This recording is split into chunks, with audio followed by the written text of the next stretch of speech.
થઈ ગયું. હવે એ પગનું પછી કરી દઈશ. પહેલા તને આમાં છે ને બેક અને શોલ્ડર આવશે. તો શોલ્ડર એ તને નહીં થાય. જો આ દબાવવાના હોય ને તારા શોલ્ડર તો નહીં પડતા. હાથ રાખ.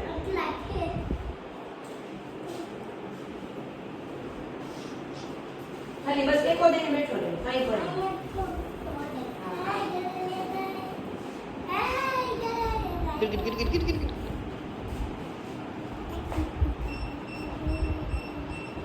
જો હમણાં ચાલુ થવા 20 minutes તો એમ ના પર ને તું આમ થઈ જાય બસ that 36 minutes નો રાખ્યું 20 મિનિટ જ રહે 20 મિનિટ જ આવે ये देखो તમારો પગ દબાય હાથ દબાય જો દબાય થોડા થોડા પગ દબાય તારા જો દબાણા ને અહીંયા આ મસ્ત